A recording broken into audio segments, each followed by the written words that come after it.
How hard do you hit the whitetail woods during deer season? After multiple sits, encounters, and hard passes, my dad, Mark Drury, is more determined than ever to make sure his time is well spent. And what better way to capitalize on a series of empty-handed hunts than to nab a monster whitetail? I'm Taylor Land, and you're watching a Throwback Thursday right here on DoD TV. This segment of DoD TV is brought to you by Bass Pro Shops and Cabela's.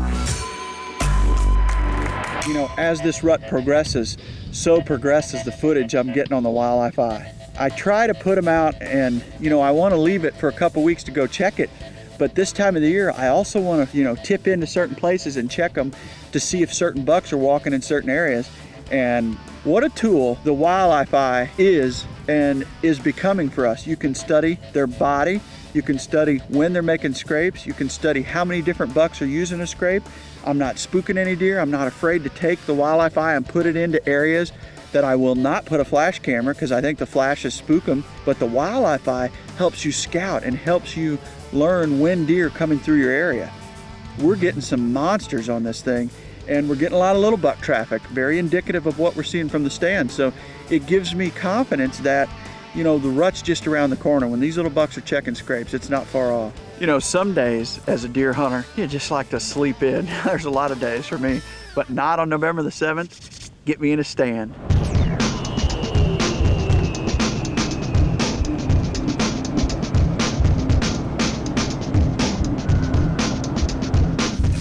I think they're gonna rock today. I hope so. They usually do. These are the days we wait for all year. 7th, 8th, 9th. Dark. We're gonna slip in here real quietly. We're going half a mile in, maybe a little bit more, into the middle of a 260-acre block of timber. It's the same set that I killed skyscraper out of last year, so our hopes are high. The wind's right. The winds are falling into our favor. Tomorrow there's supposed to be a southeast, so we're gonna go to the other end of the farm and hunt another good spot. But we'll see what gives this morning. I'm going back to the same area that I killed skyscraper out of. I've moved the stand about, 10 yards, maybe less, 5 yards, into a bigger oak, a tree that affords us more cover. November the 7th, my hopes are high. I'm in the middle of a huge block of timber, and the first thing we hear are footsteps. It's a beautiful sound to a bow hunter to hear that deer coming, and then all of a sudden they quicken the pace, and I know it's a buck dog and a doe, and I hear meh, meh, turn around, all I see is rack.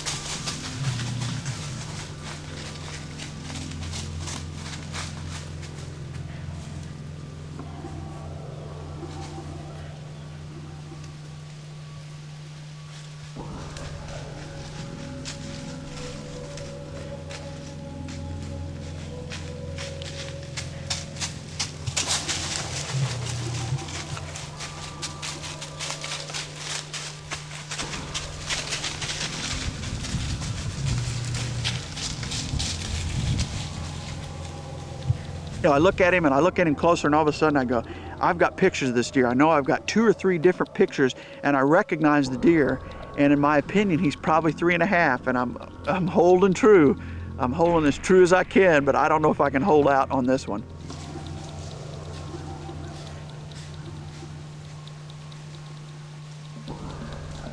Buck comes in, dogs the doe right under us, leaves, and I'm thinking, man, I may regret this decision. That was a beautiful deer. I may regret that before the season's over with, but I think that deer's 3.5. Gorgeous buck.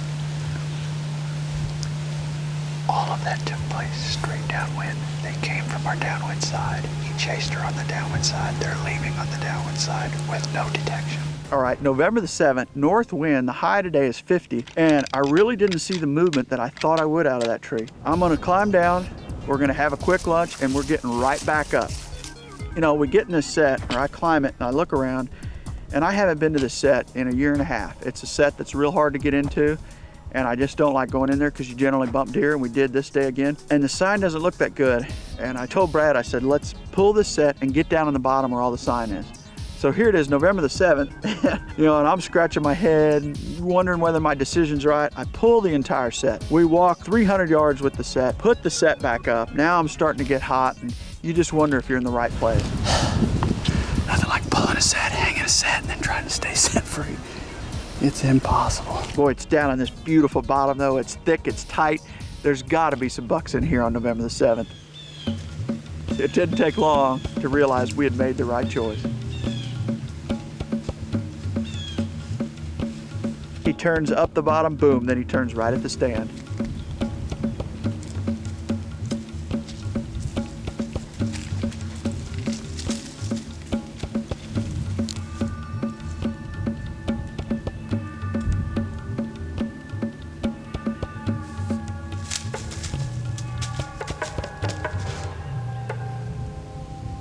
Boom, he's out of there, he takes off, and I wasn't gonna shoot him anyway. Beautiful 2.5, great encounter, and the buck kept rolling. Nice buck, he caught our track. 2.5-year-old deer, beautiful, beautiful 2.5. I think we saw him somewhere else, I don't remember where it was, but I remember those G1s leaning out. I remember the buck, I don't remember where we saw him though. Beautiful deer.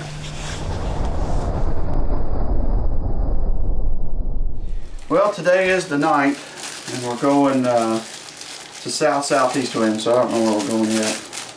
I can't ever make up my mind till I get there. We'll see what the winds are doing out there. Weather.com says it's south-southeast. You know, I'm up in the morning. I'm a little antsy. You know, you start spending so much time alone. You're away from your family. You know, every day you start wondering, am I wasting time? Or when's it going to happen? Is this going to be the day? And you know, I'm getting ready, drinking my glass of milk each day, get in the truck, and then the motor starts to rev up a little bit, and you start to realize this is November the 9th. Let's go get in a stand, baby, because it could be today. We get in a stand, and Brad's got the palm quarter out, and it's dark and it's eerie, and you're sitting there in the dark, and you wonder, you know, what the day is going to hold. And you know, I'm sitting there thinking about a lot of things. Your thoughts vary a lot during the rut. You bounce from business to family to deer. You think a lot as you look, and you think about what you could be doing or what you should be doing, and all of a sudden a doe wakes you up and looks up, and I hate that. I know we're in skinny trees. I'm thinking, oh, I should have hung a little bit higher. Now, and I hope that's not a pattern of what's to come. Deer walking through that spot looking up, ooh, I hate that.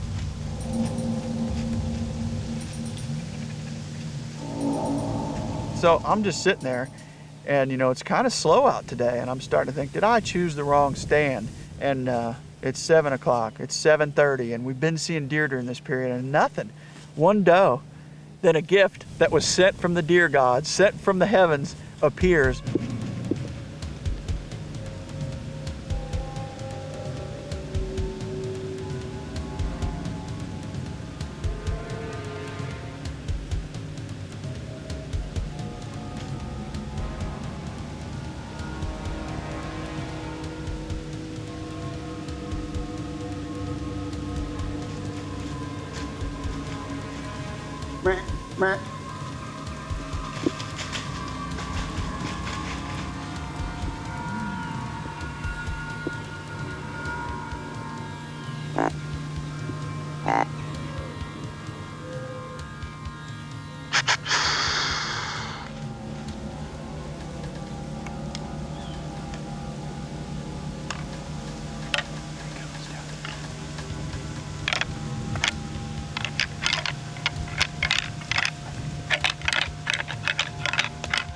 First of all, I grunted, I snort wheezed, then I rattled, you know, and I'm assuming the rattling probably scared him. And I look back up. He's coming back right there. And here he comes again.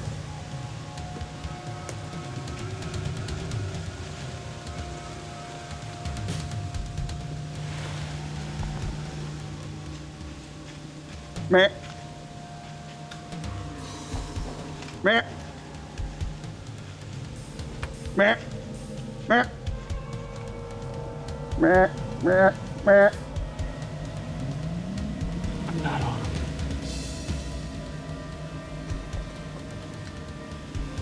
Hold on. I had so much trouble settling in. I was just shaking like a leaf. And finally, it took everything I had. I settled in, released the shot.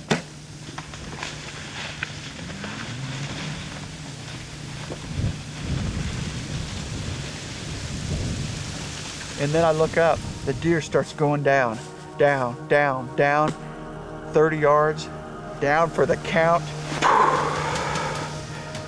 What an absolute giant deer.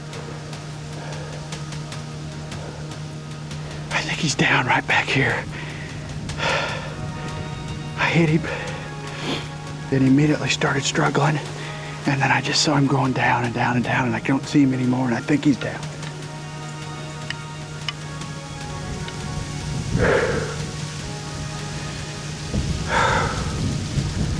I gotta sit down.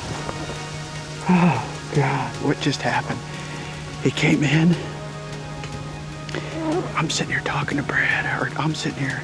Brad's looking this way, I'm looking that way, and he came where Brad's blocking him. I'm with Brad Clement, and I can't see him till he's right here. Grab the bow, get the footage of him. He probably sees us moving. Doesn't know what we are, but he eases out of here. I hit the horns, I grunted, I snort wheeze, boom, he's coming back. He won't stop at 30. He stops out there at 35. I think he's down back here at about 60 or 80 or whatever, I don't know. Oh, what a giant hog, what a monster. It's what we live for. November 9th, I've passed so many deer, just waiting for a mature deer. And baby, that one was mature. That is a mature deer. Big broadhead, we believe in big cutting broadheads, strychnine. And I hit that deer apparently through the jugular or through the carotid. He went 30 yards and died. Luckiest guy in the world. Look at that deer. What a buck. Yeah.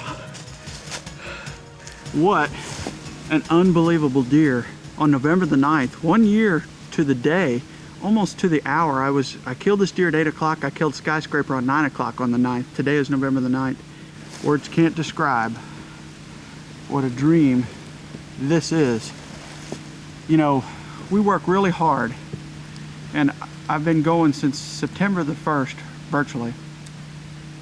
Very few days that I haven't been in a stand or out spotting and stalking or trying. You spend a lot of days away from your family and your friends and away from business, but it's what we do. It's a passion that burns inside, and the only way to answer that calling or to answer that passion is to go and be out there. And we've had some incredibly beautiful deer in and around us. 3-year-olds. I passed a really nice 3-year-old 2 or 3 mornings ago, and I said, I may regret that. Well, I am not regretting it at all right now. This deer is absolutely monstrous. What a buck. He's got everything. He's a mainframe 5x5 with 7 different kickers. He's a 17-point buck that is just magnificent. I do not recognize him. I have no idea who he is. I've got all kinds of pictures, but none that remind me of this one. Unless there's pictures out there right now to be developed or wildlife eye footage that I haven't seen, I don't know who he is. So it's the magic of what the rut can do. Oh baby, I am so lucky. What a buck. You know, I really didn't recognize the deer when he came in. He was just such a monstrosity.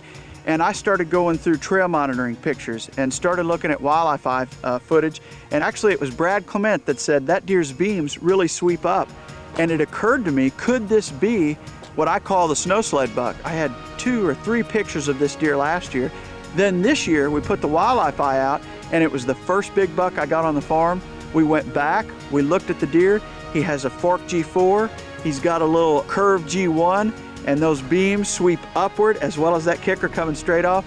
No question, it's the snow sled buck. I finally figured it out. And it just goes to show you, just when you think you've got a surprise deer around, it's the same deer. And the wildlife eye helped tell me where that deer was and where he was roaming, because I killed him within about 200 or 300 yards of where I've got that footage of him on that scrape. So again, it's an amazing tool, not only to let you know what deer are around, it also tells you their behavior, tells you a little bit how big they are. Although I guessed that deer, when I looked at him in the wildlife eye, that awesome footage of him making that scrape, I guessed that deer to be 175, 180 inches. Much to my delight, he's a little bit bigger. Here's to never missing a day of hunting camp.